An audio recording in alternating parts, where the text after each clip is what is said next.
What if one small act of kindness spoken in just the right language could change everything? In a quiet cafe tucked away in Boston, a single dad with a quiet past offers help to strangers, not knowing that someone is watching. And what she sees will set in motion something far greater than either of them imagined. But this isn't a story about going viral. It's about what happens when compassion speaks louder than words. Before we begin, if you enjoy heartfelt stories that inspire, heal, and remind us of the beauty in everyday moments, consider subscribing to the channel. Your support means the world, and it helps more kind souls find these stories too. Now, let's begin. Single dad spoke 6 languages to help tourists. The woman watching owned the entire cafe chain. The morning rush at Kind Cup Cafe in Boston's North End was in full swing, the clatter of ceramic cups and the hiss of the espresso machine forming a kind of urban symphony. Ethan Walker moved behind the counter with the quiet rhythm of someone who had long surrendered to routine. His black apron was dusted with flour from the morning's pastries, and his dark eyes were focused but calm, like a man who had seen too much to ever be flustered by spilled milk or complicated orders. Then it happened. A flurry of confusion erupted near the pastry case. A group of German tourists was clearly struggling to understand the menu on the wall, their brows furrowed, their voices rising in clipped, anxious tones. The young barista at the register, Maggie, was trying to help. Her voice flustered, her gestures wide and awkward. Ethan wiped his hands on a towel, stepped forward without a word, and began to speak. "Entschuldigung, darf ich helfen?" he said gently, his German fluid and warm. 4 heads turned at once. One of the tourists, a woman in her 60s, visibly relaxed. "Oh, danke. Ja, wir verstehen das nicht ganz." He explained the difference between a cappuccino and a flat white, clarified the vegetarian options, then smiled and stepped back behind the counter like nothing had happened. Maggie blinked. "You speak German." "Among others," Ethan said quietly, adjusting a tray of croissants. 10 minutes later, a new commotion flared up. A French couple near the back of the cafe was having a mild argument over what appeared to be a missing wallet. The man was red-faced, the woman near tears. Ethan didn't hesitate. "Excusez-moi," he said, stepping up again, this time in smooth Parisian French. "Vous avez peut-être laissé votre portefeuille à la caisse." The woman gasped. "Oui, oh mon Dieu." He led her to the register, and the wallet was there untouched. Ethan smiled softly. "Parfois, les choses les plus importantes reviennent quand on les cherche calmement." Sometimes the most important things come back when we search calmly. As the couple left hand in hand, murmuring their thanks, a silence settled over the cafe. Customers were glancing up from laptops, the staff paused mid-task. Maggie was frozen mouth slightly open. "That was French?" she asked. Ethan only gave a small shrug. "Mostly." Then came the final scene in what felt like an impromptu one-man play. An elderly Italian man stumbled in, pale and confused, clutching his chest. His daughter, barely in her 20s, was frantically trying to help him sit. Ethan dropped everything and rushed to their side, speaking gently in Italian, calming both of them as Maggie dialed 911. By the time the ambulance arrived, Ethan had the man sipping water, breathing steadily. "Grazie mille," the young woman said, teary-eyed. You helped my father." Ethan nodded and smiled. "Tutto ben." As the paramedics wheeled the man away, the cafe was completely still. Even the espresso machine had gone quiet. It was Maggie who finally whispered, "Who are you?" Ethan didn't answer. He went back to the counter, picked up the towel, and continued cleaning the espresso spouts like nothing had happened. But someone else had been watching. From the corner near the window, a woman in a navy trench coat stirred her coffee unnoticed. Her face was calm, but her eyes shimmered with a mix of recognition and something like wonder. She'd arrived alone. No assistant, no laptop, just a quiet presence. But now, as she slowly stood and placed her ceramic cup back on the table, her demeanor sharpened. She slid something beneath the cup before slipping out through the front door. No one noticed her leave. Not Ethan. Not Maggie. Not the other customers. She was gone before anyone even realized she'd been there. It wasn't until later, when Ethan was bussing tables, that he found a small gold-edged business card beneath the empty cup. There was no name on the front. Only a single phrase embossed in fine cursive, "We should talk." On the back, a private phone number. Ethan frowned and slipped the card into his apron pocket, his brows knitting together. The name of the woman, the reason for the message, a mystery. He didn't know he'd just caught the attention of the most important woman he'd ever meet. And he certainly didn't know that by the end of the month his quiet life of espresso shots and silent evenings would be over. Forever. Ethan sat alone on the worn wooden bench outside Kincup Cafe, the golden business card resting in his hand like it held a weight far greater than paper should. The edges were crisp, the font elegant and deliberate. He turned it over again. We should talk. That kind of message could mean anything or everything. He had seen enough in his years as a Foreign Service officer to know that vague messages rarely came without consequence. And yet, he wasn't in Ukraine or Geneva or South Sudan anymore. He was just a single dad pulling espresso shots in Boston and trying to keep his daughter from disappearing into silence completely. Maybe someone had simply been impressed. Maybe they thought he could tutor a multilingual kid. Maybe Hey Maggie's voice broke through his thoughts.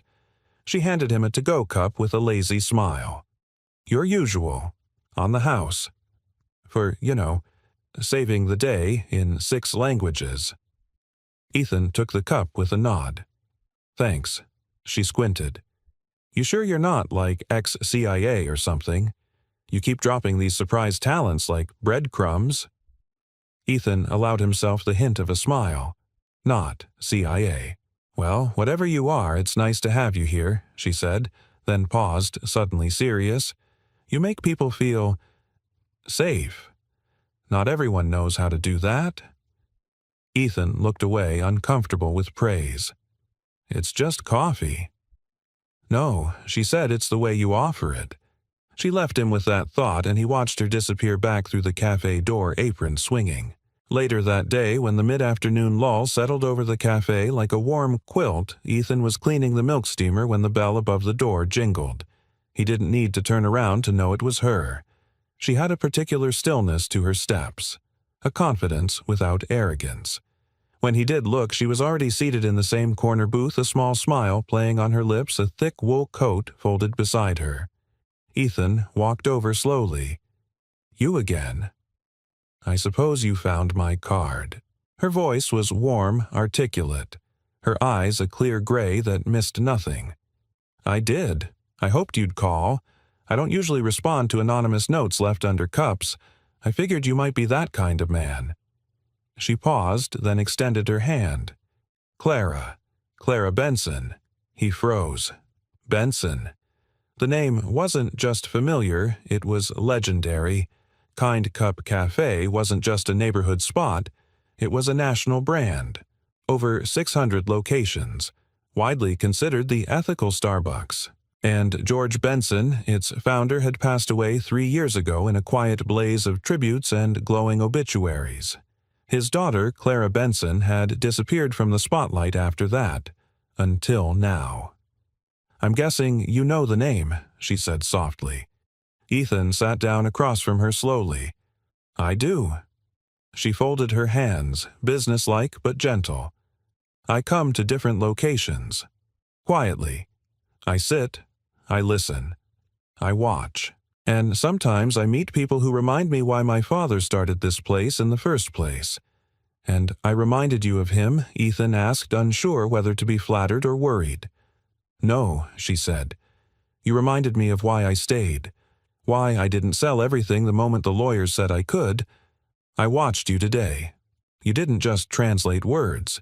You translated need, fear, frustration, and you answered with calm. That's not something you can train. He met her gaze, and something shifted in his chest, a mix of admiration, wariness, and curiosity. I'm not looking for a promotion, he said, his voice even. I'm not interested in being the face of something. I know, she said. That's exactly why I came. She reached into her coat and pulled out a folded piece of paper. "This is an idea my father had just before he passed. He called it Kind Cup Legacy, a model cafe not for profit but for community, a place where people from every background could feel seen, heard, served in their own language. I haven't found the right person to build it with." Ethan didn't take the paper. He stared at her, his thoughts spinning. "I'm not a symbol," he said finally. "I'm a father trying to keep my daughter from slipping through the cracks. I work part-time so I can pick her up after school. She has a therapist and I have bills. That's the shape of my life right now." Clara nodded. "I'm not asking you to change your life. I'm asking you to let the world see who you already are." There was a long pause. "Come for coffee," she added lightly. "Just coffee. We talk. No cameras, no contracts. If you don't want to hear more, I'll never bring it up again." Ethan exhaled. "Why me?" She looked down for a moment, then back up. "Because the man who speaks 6 languages fluently and uses all of them to make strangers feel human, that's not someone I meet every day." The bell above the door rang again. Ethan's eyes flicked toward the entrance. Lila, 9 years old, dark-haired like her father, eyes wide with curiosity but cautious as ever. She waited at the entrance, backpack slung over one shoulder. Ethan stood. "I have to go." Clara rose too. "Of course." He hesitated. "Same time tomorrow." Her smile deepened. "I'll be here." He crossed the cafe till Lila ruffled her hair and took her small hand in his. As they walked past Clara, Lila glanced at the woman, then up at her father. "Who was that?" Ethan looked down at her, then back at Clara, who was watching them with a quiet, gentle expression. "Someone who speaks my language," he said. And for the first time in weeks he realized he might be ready to speak hers too. The school parking lot buzzed with the soft hum of engines and scattered conversations. Parents leaned against their cars, waving at children tumbling out of classrooms with backpacks swinging, laughter spilling over the sidewalk like wind chimes. Ethan stood beneath the golden-leaved maple tree just outside the school gates, hands tucked into his jacket pockets, eyes scanning the clusters of children. He spotted her before she saw him. Leela, his daughter, small and serious, walking with the precise steps of a child who didn't want to be noticed. Her long brown hair fell in a straight curtain to her shoulders, her gaze downcast fingers twisting the strap of her backpack. Ethan's heart tightened. At 9, Lila had become a quiet presence in every room she entered. A kind, observant girl who said little not because she had nothing to say, but because the world had once shouted too loud for her to answer back. When she finally lifted her gaze and saw him, her face lit up, not with a smile, but with the subtle softening only a father could read. She jogged toward him, slowing just before impact, and he caught her in a gentle, one-armed hug. "Hi, Peanut," he said. "Hi, Dad." They walked together in silence for a while, passing rows of red brick townhouses, a quiet rhythm between them. Ethan had long ago stopped trying to force conversation. Lila spoke in gestures, glances, the occasional sentence that carried more weight than whole paragraphs from other kids. "How was school?" he asked, just for the sake of the ritual. She shrugged. "It was okay. Anything interesting happen?" Someone threw up during music. He chuckled softly. "Please tell me it wasn't you." "Nope." A beat, but I moved away quickly. He glanced down at her. Good instincts. When they got home, Lila dropped her bag with a practiced thud and disappeared into her corner of the small 2-bedroom apartment. Ethan started dinner grilled cheese and tomato soup, a classic she'd always loved. As the smell filled the kitchen, he heard her humming. It was faint, almost imperceptible, but it was there. He followed the sound and paused at the doorway. Lila sat on the floor by the coffee table, her notebook open, crayons spread out in a fan of colors. But what caught his attention wasn't the drawing, it was the language. She had written the word bonjour in bright blue marker across the top of the page. "Practicing your French?" he asked gently. She didn't look up. Sort of. He stepped closer, crouching down beside her. "Where'd that come from?" I heard the lady at the cafe say it. The one who sat with you." Ethan blinked. Clara Lila nodded. She sounded like Mom used to when she read French bedtime stories. He swallowed hard. It had been nearly 4 years since Emmeline's accident, but her voice still lived in corners of their home in old books and Lila's memories in Ethan's quietest moments. "She studied in Paris," he said.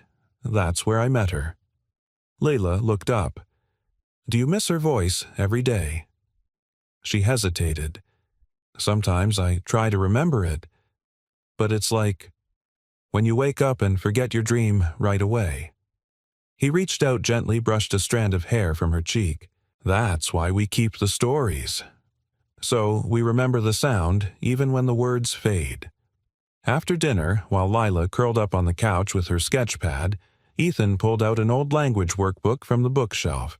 It was battered, its pages soft at the corners from Emmeline's fingers. He opened it to a simple dialogue in French and sat beside Lila. "Want to learn something new?" She looked over. "Okay." And so he began, slow, deliberate pronunciation, light-hearted translations. Lila giggled when he exaggerated accents, scrunched her nose when he made her repeat tricky words like "s'il vous plaît." For the first time in weeks, the apartment felt less like a place they were surviving in and more like home again. Later that night, when Lila was asleep, Ethan sat at the kitchen table, the workbook still open in front of him. He traced Emmeline's faded handwriting in the margins. "Don't teach words, teach meaning." He smiled to himself, bittersweet. The next morning at the cafe, Maggie bounced over with 2 lattes and a grin. "You'll never guess who came by asking for you." Ethan raised an eyebrow. "Santa Claus, the lady with the coat. Clara. She said she had something to drop off." Maggie handed him a small square box wrapped in brown paper. No label, just his name in neat cursive on top. He opened it slowly. Inside was a single beautiful hardcover book, The Language of Empathy Building, Bridges Through Words. A note was tucked inside. "Ethan, thought you might appreciate this and perhaps share it with your favorite French student. Clara." He stared at the note, then at the book, then at the empty booth where Clara had once sat. She hadn't asked for a meeting, hadn't left a business card. Just a gesture, a small kindness. That night, when he tucked Lila in, she held the new book in her arms like a treasure. "She remembered me," Lila whispered. Ethan nodded. Yes, she did. And deep down, he realized so had he. Not just remembered Clara. He had remembered how it felt to be seen, to be spoken to in the language of the heart. Clara Benson stood alone on the rooftop terrace of her late father's townhouse, a steaming mug of herbal tea cradled in her hands. The Boston skyline stretched before her in a soft, orange haze of sunset, the Charles River shimmering in the distance. It had been 3 years since George Benson, the man the world knew as a coffee mogul, and she had known simply as Dad, passed away in this very house. And yet, every time she came here, Clara half expected to see him emerge from the glass doors with a flannel robe, chuckling about some minor disaster in one of the cafes. He used to say, "Running a business isn't about selling coffee, it's about remembering people's names and getting their order right on the 3rd try." Clara had watched him build Kind Cup from a tiny corner cafe into a nationwide symbol of warmth and community. And when the cancer took him, he left everything Cher's legacy decision-making power in her hands. She'd been a high-powered attorney in New York at the time, thriving in litigation, adored by partners and feared by opposing counsel. But her father's death changed everything. Grief has a way of stripping ambition down to its bones. So she walked away. She turned down a partner track, sold her penthouse, and quietly returned to Boston. Not to lead Kind Cup in headlines or attend board meetings, she left that to a carefully selected CEO. Clara chose a different path. She would travel anonymously through her father's empire. Visit each cafe. Sit in the corners.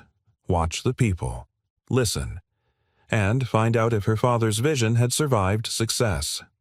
Until she met Ethan, she hadn't been sure. She could still picture him from that first morning moving through chaos with calm precision, meeting people where they were not just linguistically but emotionally. He didn't perform. He belonged in the moment. There was no branding strategy in that man. No ego, no false humility. Just humanity. She sipped her tea, then reached for the old leather journal she kept in the top drawer of the terrace table. Her father's. The one he wrote ideas in after his diagnosis, scribbling between chemo sessions and hospice visits. She flipped to the bookmarked page and read aloud, softly, Kind Cup Legacy, a model cafe for community integration. Multilingual service. Pay it forward culture. Run by someone who knows what it means to listen first. She traced her finger under that last line.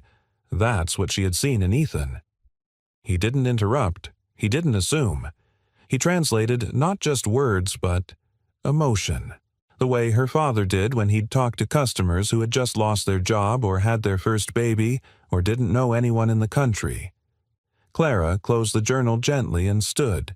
She'd already told Ethan about her father's idea, but she had intentionally left out how personal it was. She hadn't told him she'd already turned down 3 corporate candidates with pristine resumes. She hadn't told him she was tired of sanitized charity projects meant for PR headlines. She was looking for something real. She wanted to build something with someone who had bled a little too. 2 days later, Clara walked back into the North End Kind Cup just as the morning rush was winding down. Ethan was at the counter wiping down the espresso machine, sleeves rolled to his elbows, focus narrowed to a stubborn stain of dried milk foam. She waited until he noticed her. He looked up with a slight nod. "Clara." "Hi." She smiled. "I hope I didn't interrupt your daily battle with steamed milk." He smirked. "It's a war I never truly win." Maggie waved cheerfully from across the cafe. "Your friend's back." "Ethan?" "She's not Ethan." Started, then gave up. "Would you like to sit?" They took the same booth in the corner, light pooling through the wide window, warming the wood grain between them. Clara set down a file folder thinner than the usual corporate pitch. "I want to show you something. Just pages, no strings." He glanced at it but didn't open it yet. "I read your book," Lila's voice said softly behind him. Both adults turned. Lila stood by the table, backpack still on, cheeks pink from the cold. Clara smiled. "Did you like it?" Lila nodded. "I liked the part where people learn how to say sorry in different languages." Ethan looked at his daughter, surprised. That wasn't something she usually noticed or said out loud. "You know," Clara said gently, "sometimes adults forget that words are more than just sounds. They carry what we mean, even if we don't say it perfectly." Lila thought for a second. "I like French best. It sounds like it's not in a hurry." Ethan swallowed. It was the most he'd heard her say to anyone in months. "She's learning fast," he said, his voice soft with pride. Clara turned back to him. "So are you." He finally opened the folder. Inside were a few simple pages sketches of a cafe layout, community boards in multiple languages, a flow of service that included quiet tables for neurodiverse customers and optional conversation corners for people who came in alone. At the bottom of the last page, Cafe of Peace, a Kind Cup legacy project. "I'm not asking you to manage a business," Clara said.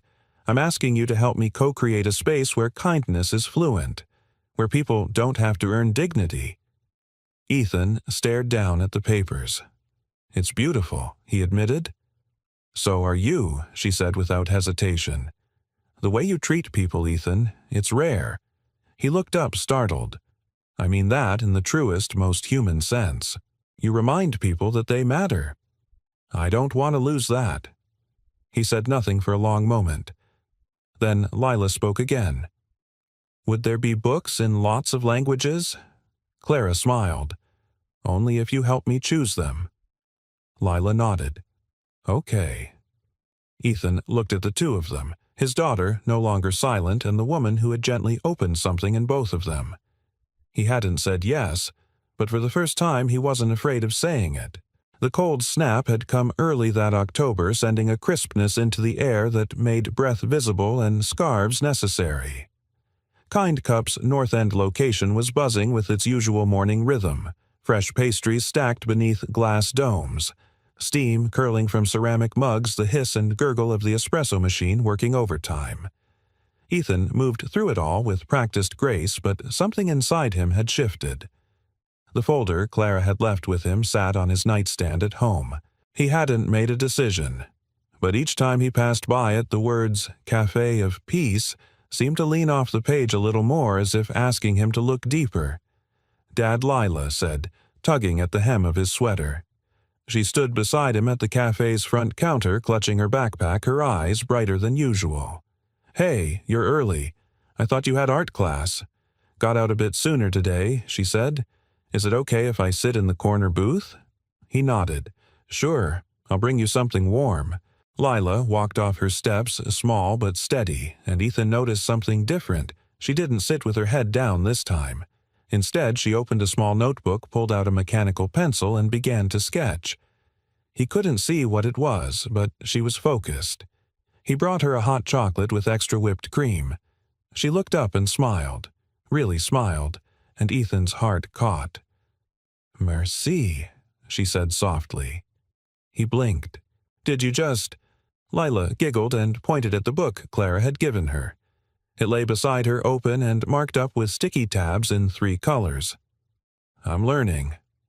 "Well, it's working," he said, dropping a kiss on the top of her head before heading back behind the counter. 10 minutes later, the cafe door opened with its familiar chime, and Clara stepped inside. She wasn't alone. Beside her was an elderly woman, wrapped in a pale gray wool coat. Her white curls neatly pinned her expression, alert but warm. She carried a cane but walked without needing it much. There was a grace to her movements that reminded Ethan of diplomats he'd once known, those who commanded rooms without raising their voices. Clara caught Ethan's eye and gestured subtly. He came around the counter and approached. "This is Mrs. Appelbaum," Clara said. "She was my father's mentor when he first opened Kind Cup. I asked her to visit today." Ethan offered his hand. "Pleasure to meet you." Likewise, the woman said, her voice smooth and deep. "I've heard you're the man who speaks to people in more than one way." Ethan smiled politely. "I try." She turned to Clara. "You were right to bring me." They sat in the far booth. Lila remained in her spot, occasionally glancing over, curious. Ethan moved behind the counter, preparing Clara's usual chai with oat milk and another herbal tea for her guest. As he served them, Clara spoke softly.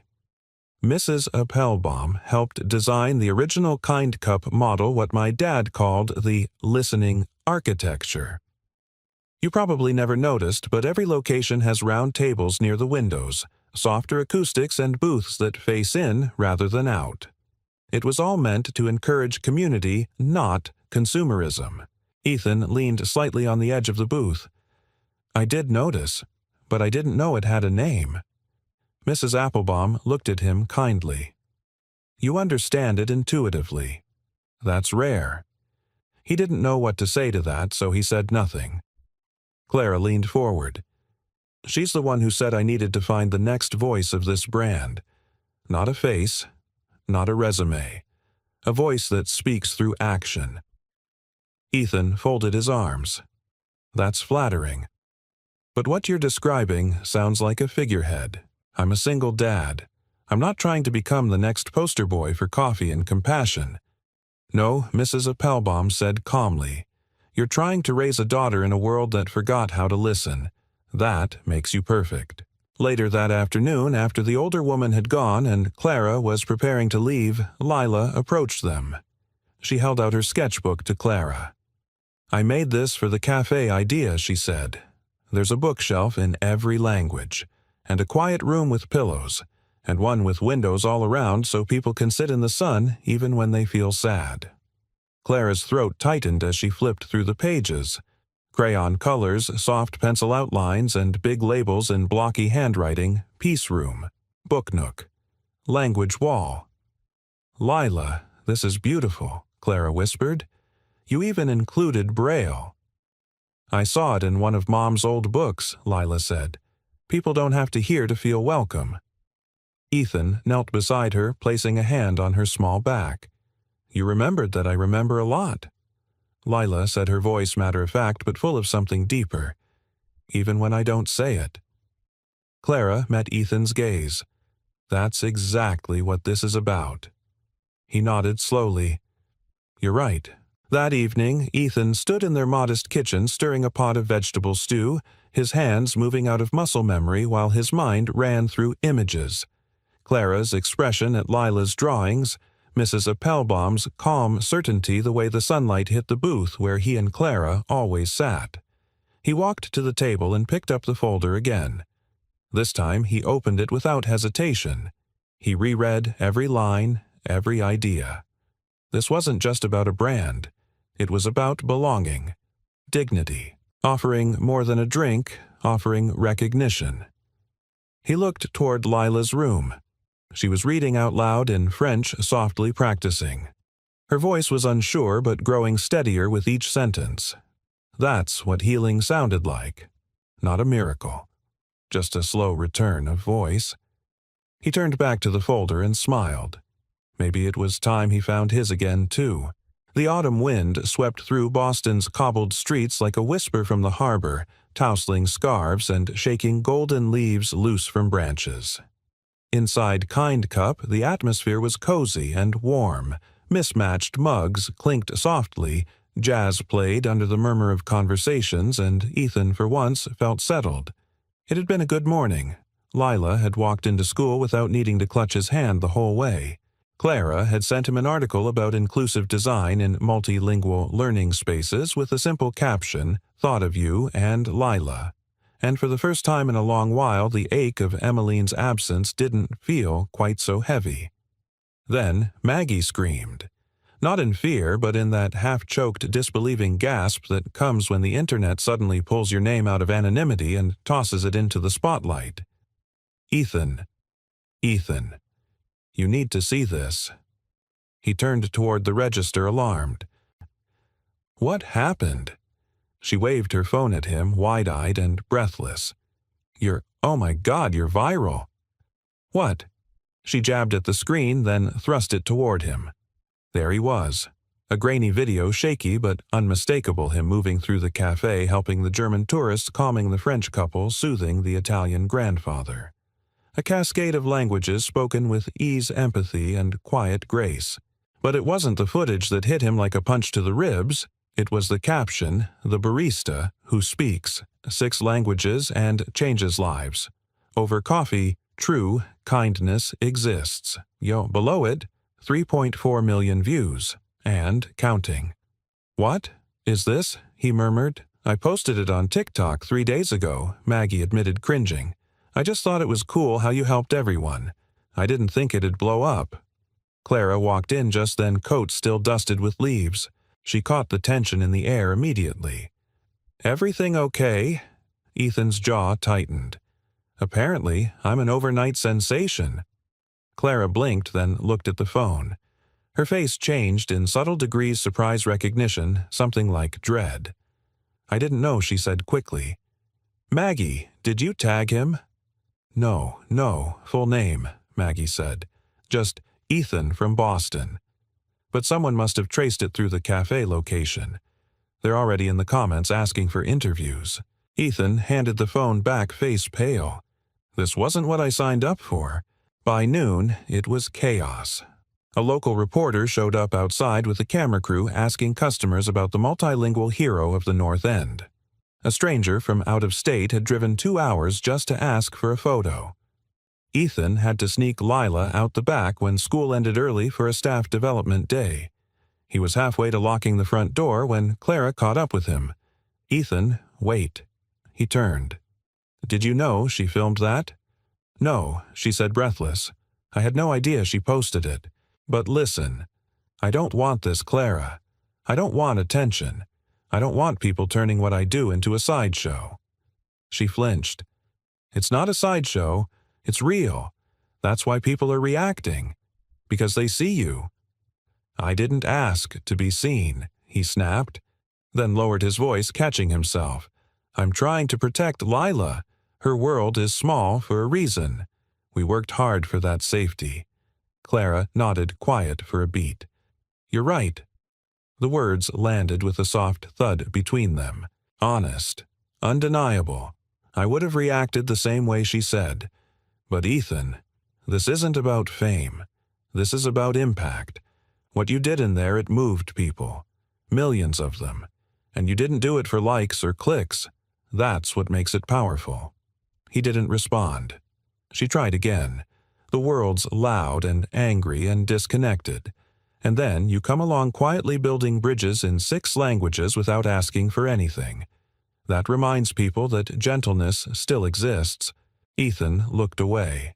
Clara stepped closer. "You think this hurts your daughter, but have you seen her lately? She's talking more, drawing plans, speaking French." She smiles, Ethan. "Do you know how rare that was 6 months ago?" He clenched his jaw. "She's healing," Clara said gently. "And so are you."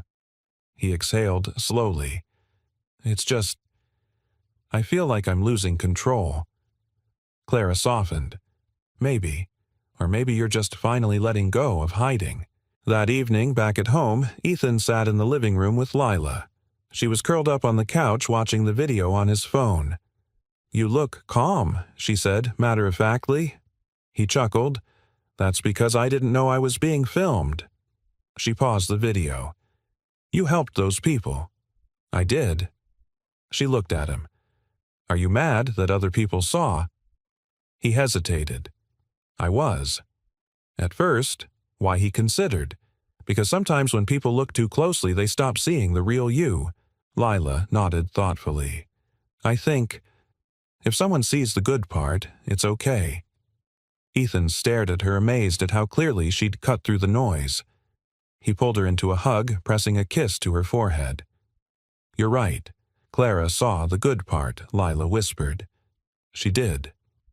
They sat in silence for a while, the warmth of the apartment hugging them back.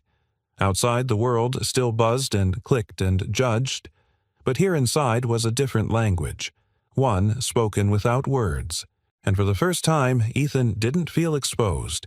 He felt understood. The leaves outside Kind Cup danced in bursts of gold and red, skittering down the sidewalk like confetti from a celebration no one had planned. But inside the cafe, Ethan felt none of the season's joy. He'd returned to work after 3 days of laying low, 3 days of ignoring media requests, of walking Lila to school with his baseball cap pulled low and his heart even lower. The video had done more than stir up attention. It had cracked open a part of him he thought was long sealed, the part that remembered what it meant to matter. But being seen again came with risks. Someone from the corporate office called this morning.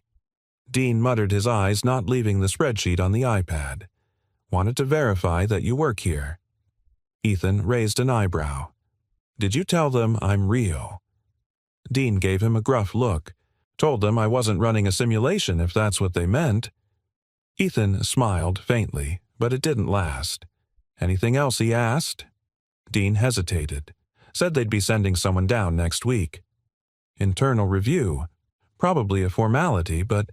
He looked up. "You made waves, Ethan. Some people surf waves. Others try to drown in them."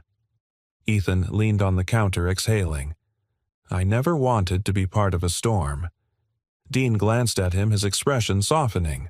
"Storms don't ask your permission." That afternoon, Clara sat in the back office of Kind Cup's downtown headquarters, her laptop open but forgotten. On the screen was an internal memo forwarded to her by a well-meaning assistant. "Due to recent media attention regarding a non-manager employee, we recommend caution in associating Kind Cup's brand image with unsanctioned public figures. Legacy project discussions may need reevaluation." She read it twice, then leaned back in her chair, eyes burning. It wasn't the message itself that rattled her. It was the language "unsanctioned public figure," as if Ethan were a liability, as if his decency needed a corporate disclaimer. Her phone buzzed. A text from her executive assistant board meeting moved up to Friday. They want a status update on the Legacy project. Clara stared at the message. She knew exactly what that meant. The board had always humored her side project, indulging it the way one might indulge a grieving daughter trying to carry her father's torch. But now that the media spotlight had found Ethan, now that people were calling for him to be elevated, some of the suits were getting nervous. Kind Cup had been built on human values, but somewhere along the way too many hands had decided human wasn't scalable. Ethan didn't know about the memo, or the board meeting, but he could feel the shift in Clara. She came into the cafe that evening looking like she'd fought a battle and wasn't sure if she'd won. Her smile was still there, but muted like the color had been turned down. "Can we walk?" she asked. They walked down the harbor walk where the water lapped quietly against the wooden pilings and ferry horns sounded in the distance. The city shimmered behind them, too bright to feel real. "They're questioning you, aren't they?" Ethan said. Clara didn't pretend. "They're questioning everything. The Legacy project, the video, even my judgment. And..." She stopped walking. "I don't care what they think of me, but I care if they try to twist who you are." Ethan looked away. Maybe they're right. Maybe I'm not the guy for this. "No," she said, stepping closer. "They don't get to decide that." "You do." He chuckled without humor.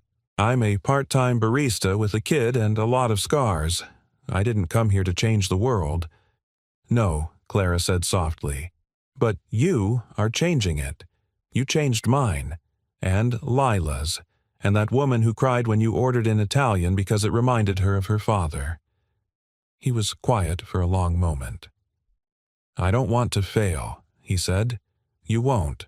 I don't want to drag Lila into something that turns ugly. She's already in it, and she's blooming." Ethan's jaw flexed. "Then what do I do? Stand up in front of a boardroom full of people who see kindness as a marketing risk?" Clara touched his hand. "No.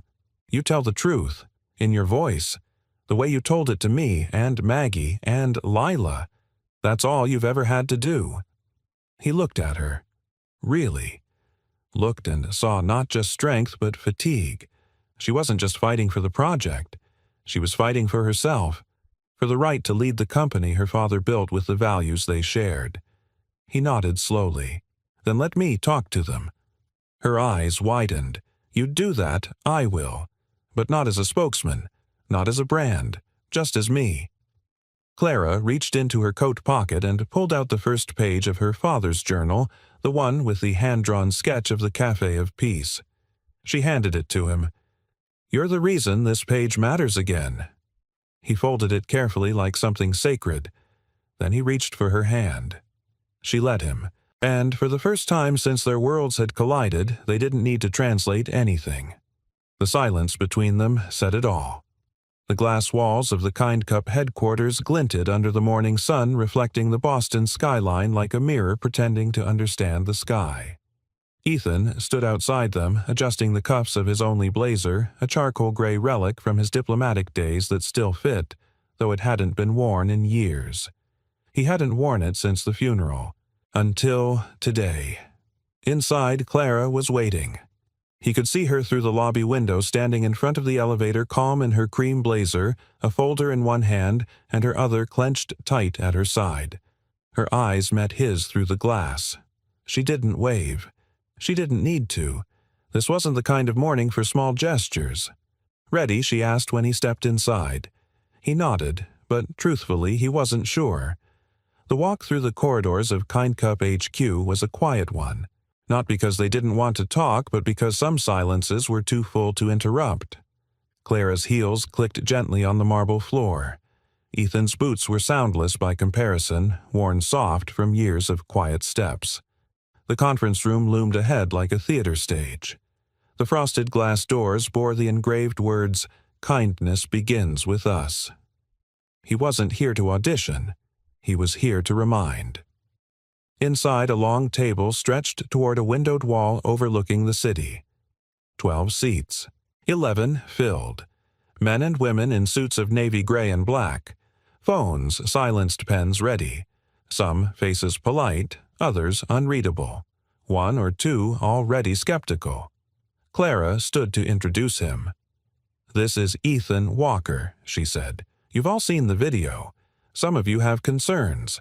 That's fair.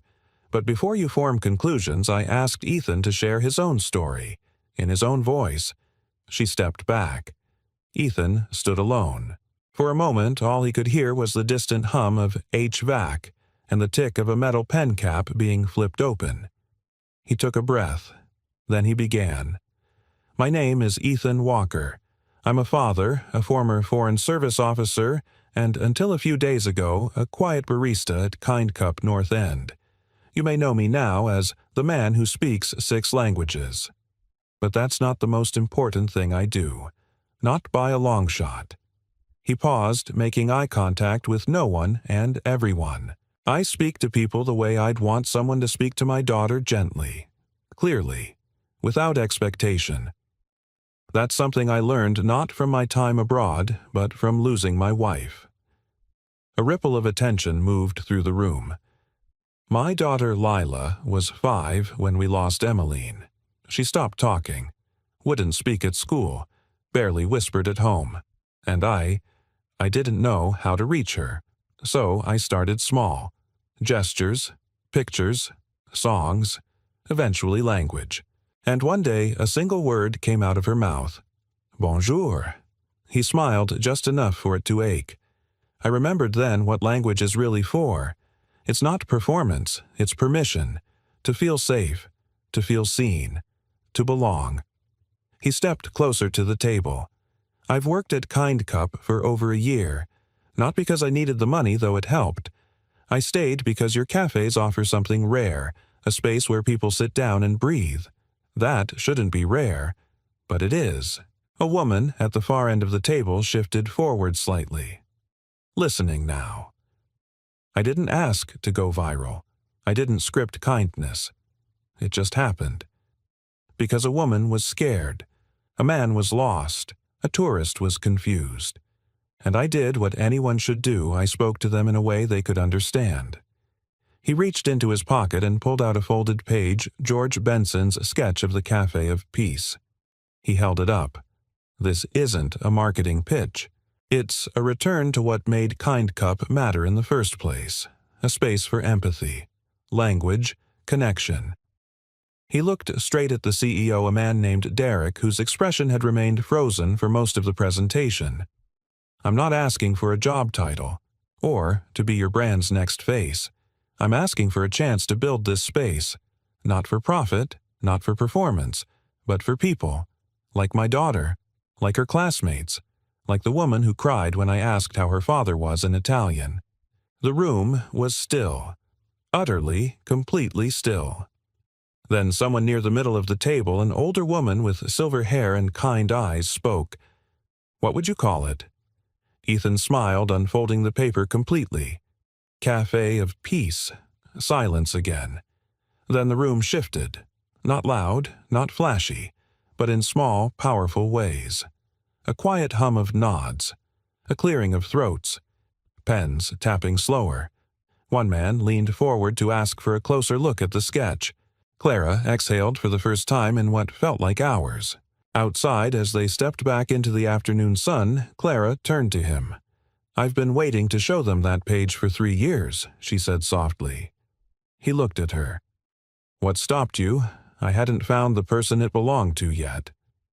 Ethan said nothing, but as they walked down the steps together, Lila was waiting at the corner holding a paper in her hand.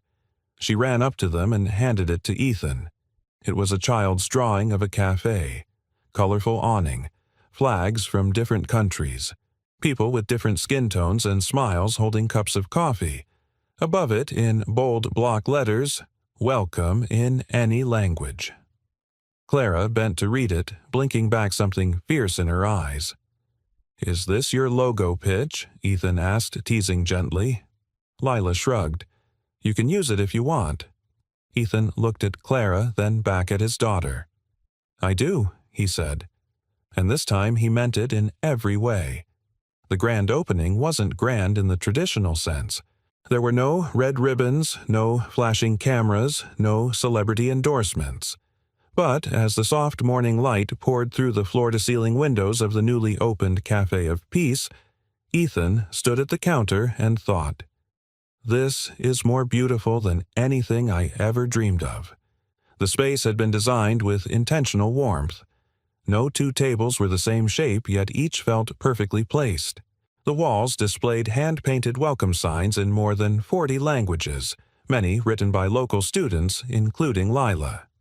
Floor rugs from different cultures softened the hardwood, and near the back, nestled beside a low bookshelf, was the Peace Nook, a reading area where visitors could curl up with multilingual books or just sit in silence. But what truly made the space come alive was its people. Clara moved through the cafe with sleeves rolled and sleeves metaphorically off, helping stock mugs, pausing to greet every guest like an old friend. No one knew she was the co-owner. No one cared. She laughed when someone mistook her for the assistant manager, and when a local journalist asked for a comment, she pointed to Ethan and said, "He's the one you want to hear from." Ethan wasn't sure he wanted to be heard. But when a man from Syria came in confused and anxious, clutching a paper written in Arabic, Ethan stepped forward and translated with gentle ease, helping him find the address he'd been trying to locate for 2 hours. When a teenager shyly asked if they could order in Spanish just to practice, Ethan smiled and replied, "Por supuesto." When a deaf woman approached the counter, Maggie, now trained in basic ASL, signed, "Welcome." "What would you like?" The vision wasn't theory anymore. It was real, and it was working. By mid-morning, the cafe was humming. Ethan took a break outside, leaning against the doorframe as Lila and Clara joined him with warm apple cider in compostable cups. "You did it," Clara said, bumping her shoulder lightly against his. He shook his head. "We did it." Lila sat between them, eyes scanning the crowd inside. That lady by the window, she came alone. But now she's talking to the other man. They were strangers when she sat down. Clara followed her gaze. It's funny, isn't it? All people need is a reason not to stay alone. Ethan sipped his cider, watching the two strangers lean in, laughing quietly over their shared table. He turned to Lila. "You want to give them one of your cards?" She nodded quickly, pulling a small box from her backpack. Inside were little index cards she had designed by hand, each with a greeting in a different language plus one phrase at the bottom. "You are welcome here." She tiptoed back inside and gently placed the card on their table, then returned. "She didn't even look surprised," Lila said, like she already knew. "Maybe she did," Claire replied. "Maybe people recognize welcome when it's real." Ethan looked between them. This woman who had fought for his dignity before he could speak for it himself, and this little girl who was no longer afraid of her own voice. "I thought I was building something for others," he said quietly. "But maybe this place was always building me." That afternoon, Clara gathered the staff, mostly local hires, a few refugees and volunteers from a nearby language school, and announced a weekly open mic night called Voices Without Borders. No politics, no religion, just stories, songs, language. "Bring a poem in your first language," she told them. "Or teach us a word your grandmother used to say." Ethan smiled as the staff lit up with ideas, and Maggie whispered to a new barista, "This place isn't a job. It's a chance." Later, as the cafe wound down for the evening and the last of the customers left behind cups with lipstick prints and sugar-stirred memories, Ethan closed the register and turned off the music. Only Clara and Lila remained Clara, organizing tomorrow's pastry list, and Lila sketching her next big idea, a mural of the globe, each continent filled with local greetings in hand lettering. Ethan walked to the window looking out at the city. The same city he'd once tried to disappear into. Now he was woven into it, into the people who came for coffee and stayed for community, into the stories that began with hello and ended with "I see you." Clara joined him at the window. "We still have a long way to go," she said. "We always will," he replied. She looked at him, eyes soft. "But you're not walking it alone anymore." He turned to face her. "Neither are you." Their hands brushed, then clasped, and in that quiet moment nothing more needed to be said. Because sometimes the greatest peace isn't the absence of noise, it's the presence of understanding. And here, in this little cafe built on kindness and the languages of the heart, understanding had finally found a home. It had been 3 weeks since the Cafe of Peace opened its doors, and though Ethan still arrived every morning before sunrise, the work no longer felt like something he had to brace for. It felt rooted, like he belonged. The cafe had quickly become more than a coffee shop. It was part sanctuary, part community classroom, and part bridge between lives that might never have crossed otherwise. People didn't just come in for drinks, they came in with stories. A former diplomat from Ghana who now taught Twi to volunteers. A teenage girl who brought her grandfather every Thursday to read poetry in Farsi. A retired librarian who had started organizing weekly read-alouds in your mother tongue. And through it all, Ethan moved like the quiet center of a turning world. But something was changing in him. Something deeper than pride or gratitude. It was the feeling that he could love again. And the way Clara looked at him lately, eyes steady presence unforced, told him he wasn't imagining it. One crisp Saturday morning, Ethan arrived early to prepare the cafe for a donor event Clara had organized a soft open for city council members, educators, and community leaders. Clara was already there arranging tables with small vases of flowers and multilingual place cards.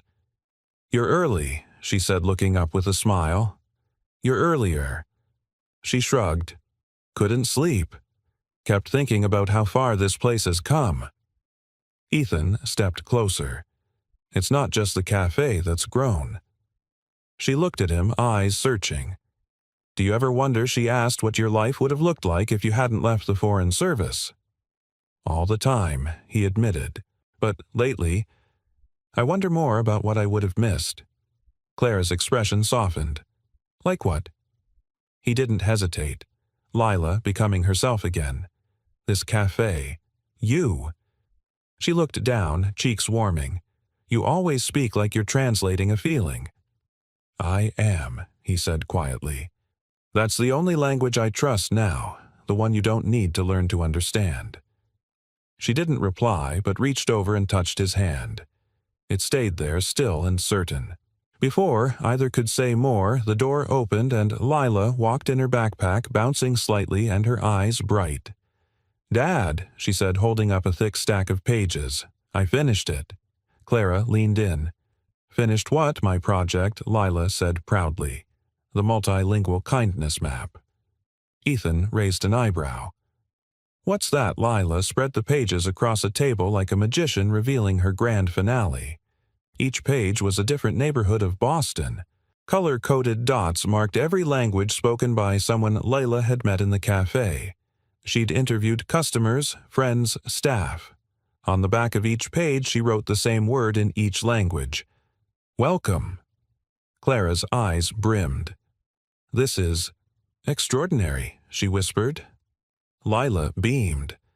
"I want to put it on the cafe wall, so everyone knows they're part of something." Ethan looked at his daughter, so open, so brave, and felt his chest ache in the best way. "Where did you get this idea?" he asked. Lila shrugged. "I don't know, I just started listening." Clara knelt beside her. That's where kindness always starts.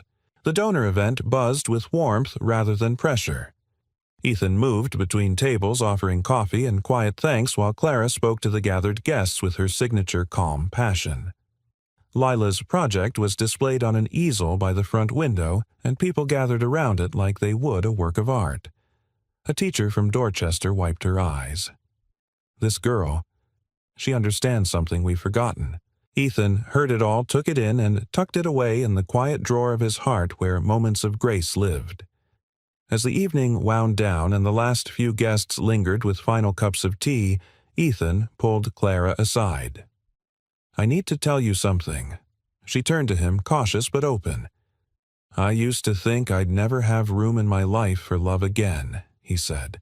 "That I'd used it up, that all I had left was what I could give to Lila." He took a breath. "But being around you, it reminded me that love doesn't run out. It evolves. It changes shape. and if we're lucky it finds us when we're not chasing it anymore." Clara blinked and a single tear escaped down her cheek. "I don't want to chase," she said. "You don't have to," he replied. "I'm right here." She stepped forward and he caught her, their hands threading together like two languages meeting in the middle. The cafe lights dimmed behind them, casting long shadows across the walls over Lila's project and across the worn wooden floor where so many voices had begun to rise again. They stood in silence for a long time. Not because they didn't have words, but because the moment spoke perfectly for itself. And the only language that mattered was the one they'd always shared, the language of the heart. 6 months later, the Cafe of Peace was no longer just a neighborhood secret, it was a city-wide symbol. The cafe had been featured in local and national news, not for its trendy aesthetics or clever marketing, but for something simpler, rarer, the atmosphere it created. People didn't just come to drink coffee, they came to feel seen. On a mild spring morning, sunlight streamed through the windows, washing the wooden floors in warmth. The cafe was full but not noisy. Conversations ebbed and flowed in Spanish, Mandarin, American Sign Language, Farsi, Swahili, and the universal hum of gentle laughter. There was a toddler babbling in Tagalog at the corner table while her grandmother shared a story in English. A construction worker just off his night shift sat beside a poet translating Neruda into Polish. No one seemed out of place. No one ever did here.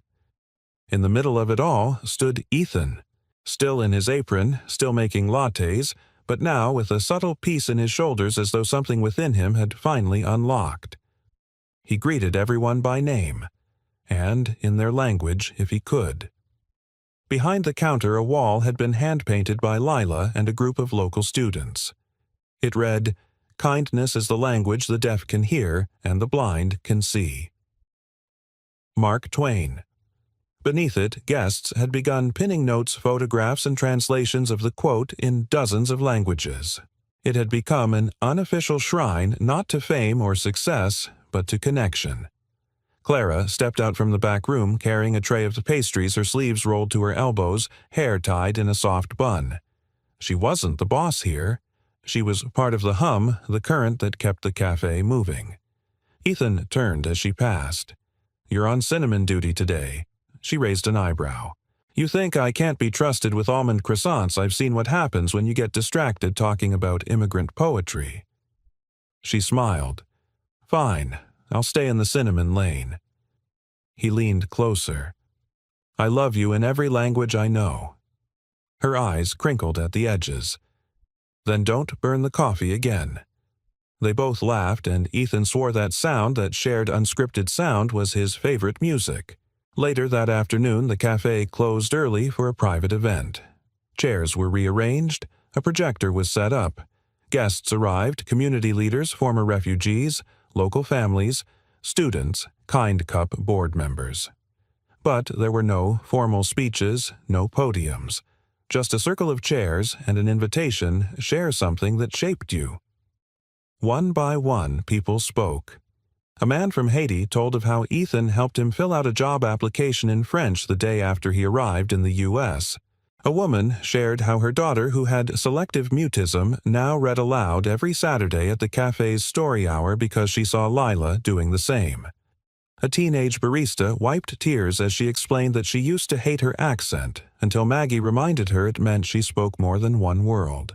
Leila spoke too. She stood in the middle of the circle clutching a stack of her handmade kindness cards and told the room in perfect English and careful French, "I used to think I was broken because I didn't talk much.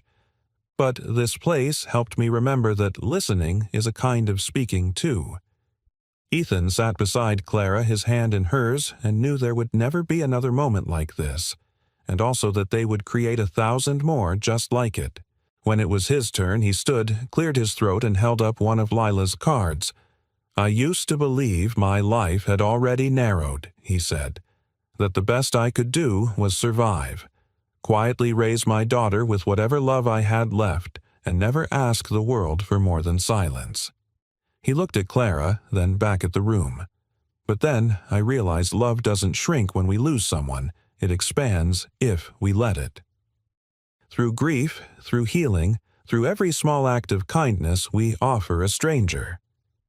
He paused. This cafe isn't about me, or Clara, or even Lila, though she might try to argue that. Laughter rippled through the circle. It's about what happens when we choose to speak in the language of compassion. When we let others in, even if we're still learning how to open the door. He held up the card again. You are welcome here. It's not just a phrase. It's a way of living. The room was still. Then someone began to clap. Another followed. And soon the entire circle stood in applause, not loud but sincere, the kind that fills a room like sunlight. That night, after the chairs had been put away and the lights dimmed to their evening glow, Ethan stood behind the counter rinsing mugs while Clara swept the last of the pastry crumbs from the floor. Lila sat by the window drawing her next dream, a cafe on wheels, one that could visit schools and libraries and nursing homes. She'd written the name on top, Kindness Caravan.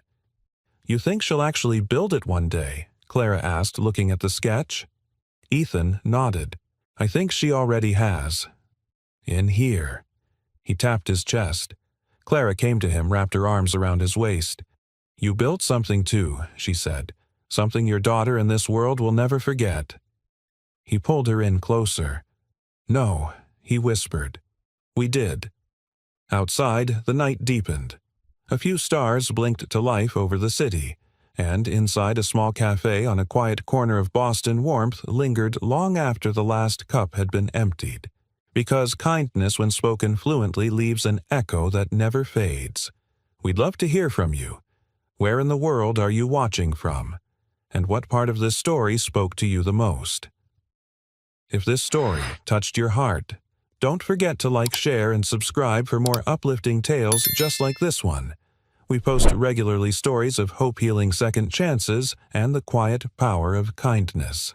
Thank you so much for spending your time with us today. Until next time, take care and keep believing in the good.